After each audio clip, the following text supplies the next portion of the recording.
नमस्कार, मैं Vinod Dhandhal, genius model senior secondary school Suratgarh. आज हम कक्षा 12 विषय हिंदी व्याकरण बिंदु अलंकार के ऊपर चर्चा करेंगे। आज का जो हमारा टॉपिक है वो एक व्याकरण बिंदु है और ये टॉपिक हमारा अलंकार मुख्य टॉपिक है, साहित्य से संबंधित है। परंतु इस अलंकार टॉपिक को कक्षा 12 के हमारे अनिवार्य हिंदी के अंदर भी 2 अंक का बोर्ड ने इसको रखा है। तो इस टॉपिक के ऊपर आज हम चर्चा करेंगे। तो अलंकार परिभाषा देखें इसकी। सबसे पहले अलंकार की परिभाषा। अलंकार शब्द का शाब्दिक अर्थ होता है, अलंकार शब्द का शाब्दिक अर्थ होता है आभूषण, मतलब गहना।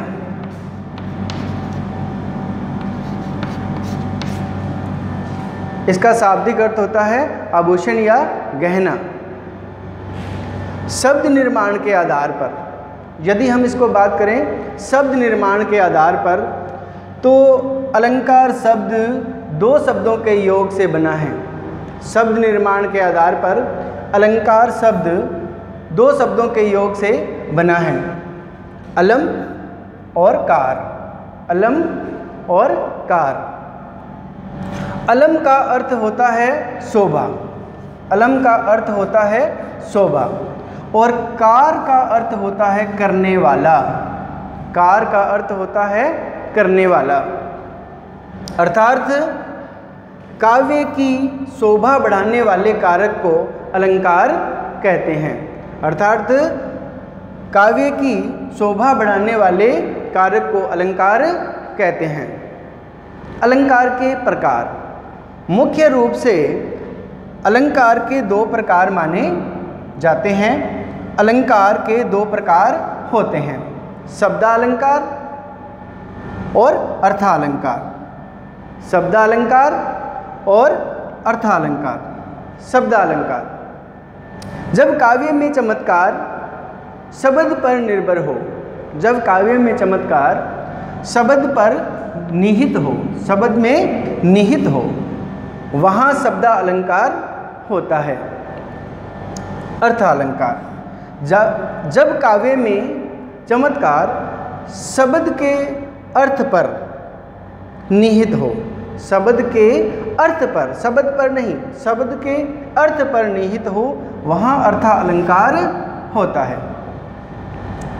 फिर देखें अलंकार की पहले परिभाषा हमारे पास है। अलंकार की परिभाषा के बाद में हमारे पास 2 इसके प्रकार हैं, शब्दालंकार और अर्थालंकार। अब शब्दालंकार के हमारे पास जो उदाहरण हैं, जो शब्दालंकार के आगे जो प्रकार हैं, उनमें हमारे पास यहाँ 3 प्रकार होंगे। और अर्थालंकार जो हैं, इसके हमारे पास कितने अलंकार होंगे? 5 अलंकार होंगे। तो अब हम शब्दालंकार के जो हमारे जो आगे जो प्रकार हैं उनको हम करेंगे। तो शब्दालंकार के प्रकार में हमारा नंबर 1 अलंकार होगा, वो अब हम करेंगे। व्याकरण बिंदु अलंकार। अलंकार की परिभाषा हम पहले कर चुके हैं, शब्दालंकार की परिभाषा कर चुके हैं और अर्थालंकार की परिभाषा हम पहले कर चुके हैं। अब जो अलंकार का हमारा प्रकार है शब्दालंकार, इसके जो आगे 3 प्रकार हैं, अनुप्रास अलंकार, यमक अलंकार और श्लेष अलंकार हम करेंगे। अनुप्रास अलंकार, जब काव्य में एक वर्ण की आवृत्ति 1 से अधिक बार होती है, जब काव्य में एक वर्ण की आवृत्ति 1 से अधिक बार होती है, वहाँ अनुप्रास अलंकार होता है।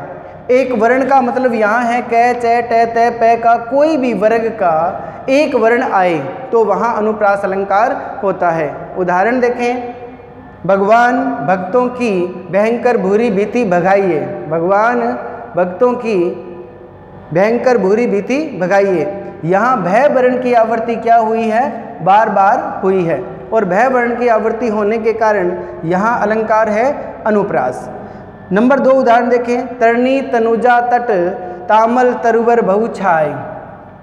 तो यहाँ देखें तय वर्ण की जो आवृत्ति है वो बार बार हुई है, और तय वर्ण की आवृत्ति होने पर यहाँ अलंकार है अनुप्रास अलंकार। और हमारी परिभाषा है कि जब काव्य में एक वर्ण की आवृत्ति एक से अधिक बार होती है तो वहाँ होता है अनुप्रास अलंकार। नंबर 2, यमक अलंकार। जब काव्य में एक शब्द की आवृत्ति एक से अधिक बार हो। ध्यान दें, यहाँ एक वर्ण की आवृत्ति थी और यहाँ एक शब्द की आवृत्ति है। जब काव्य में एक शब्द की आवृत्ति एक से अधिक बार हो और उसका अर्थ भिन्न भिन्न हो तो वहाँ यमक अलंकार होता है, वहाँ यमक अलंकार होता है। जैसे देखें, कनक कनक ते सोगुनी मादकता अधिकाय, कनक कनक ते सोगुनी मादकता अधिकाय, या खौर खाए बोराए जग वा पाए बोराए। यहाँ कनक शब्द की आवृत्ति क्या हुई है? एक से अधिक बार हुई है। कनक शब्द की आवृत्ति क्या है? एक से अधिक बार हुई है। तो कनक का मतलब यहाँ एक अर्थ होता है धतूरा और कनक का अर्थ होता है सोना। धतूरा एक विषैला फल जिसको अगर खा ले व्यक्ति और उसकी अधिकता हो जाए तो व्यक्ति क्या हो सकता है? पागल हो सकता है। उसी प्रकार से यदि सोना अधिक व्यक्ति प्राप्त कर ले, पाए मतलब अधिक प्राप्त कर ले, तो क्या हो सकता है? पागल हो सकता है। एक शब्द की आवृत्ति एक से अधिक बार और अर्थ भिन्न भिन्न होने पर यहाँ अलंकार है यमक अलंकार। नंबर 2 उदाहरण देखें, 3 बेर खाती थी 3 बेर खाती है। यहाँ बेर का मतलब है समय, मतलब बार, और 3 बेर, बेर का मतलब यहाँ है फल। एक शब्द, एक ऐतिहासिक घटना, शिवाजी के डर से औरंगजेब की पत्नियां पहले जो 3 बार भोजन करती थी वो अब उनके डर से 3 बेर फल, जंगली जो फल हैं वो खाकर गुजारा करती है। एक शब्द की आवृत्ति एक से अधिक बार है और अर्थ इनका भिन्न भिन्न, इसलिए इसमें अलंकार कौन सा है? यमक अलंकार। तो शब्दालंकार के हमारे पास है अनुप्रास अलंकार, यमक अलंकार, श्लेष अलंकार हम करते हैं। तो नंबर 3 हमारा शब्दालंकार के अंदर था। शब्दालंकार का नंबर 3 हमारे पास अलंकार है श्लेष अलंकार। हमने पहले किया अनुप्रास अलंकार, अनुप्रास के बाद में हमने किया यमक अलंकार, अब है हमारे पास श्लेष अलंकार। जब काव्य में एक शब्द की आवृत्ति एक ही बार हो, जब काव्य में एक शब्द की आवृत्ति एक ही बार आए और प्रसंगानुसार एक से अधिक अर्थ हों, उस शब्द को हम अगर अलग अलग रखेंगे तो उसके अर्थ अलग अलग आएंगे। एक शब्द की आवृत्ति एक ही बार होगी परंतु उनका अर्थ प्रसंग अनुसार अलग अलग होगा, उसे हम श्लेष अलंकार कहते हैं। उदाहरण देखें, इसका उदाहरण से समझ में आएगा हमें। ये देखें, पहले हमें परिभाषा याद रखनी होगी कि जब काव्य में एक शब्द की आवृत्ति एक ही बार हो और प्रसंग अनुसार एक से अधिक अर्थ हो, वहाँ श्लेष अलंकार होता है। उदाहरण देखें, पानी गए न उबरे मोती मानुष चून। यहाँ देखें उदाहरण अब हमारा कि यदि हम मोती को यदि हम पानी के साथ रखें तो क्या बनती है? चमक। इसका अर्थ क्या निकलता है? चमक। उसी प्रकार से पानी का यहाँ पे मानुष को रखें तो बनती है इज्जत। इसी प्रकार से चून के साथ अगर इसको रखें तो चून का मतलब होता है यहाँ पे क्या? आटा।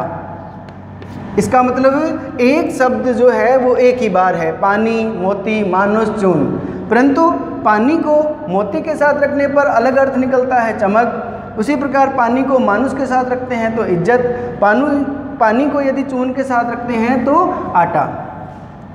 नंबर 2 उदाहरण देखें। नंबर 2, सुवर्ण को ढूंढत फिरत, सुवर्ण को ढूंढत फिरत कवि व्यभिचारी चोर। फिर से देखें, सुवर्ण यहाँ पे एक शब्द है, फिर देखें कवि व्यभिचारी चोर, एक शब्द की आवृत्ति एक ही बार है, परंतु यहाँ इस सुवर्ण का अर्थ प्रसंग अनुसार कवि के लिए कुछ और होगा, व्यभिचारी के लिए कुछ और होगा और सुवर्ण के लिए यहाँ चोर के लिए और होगा।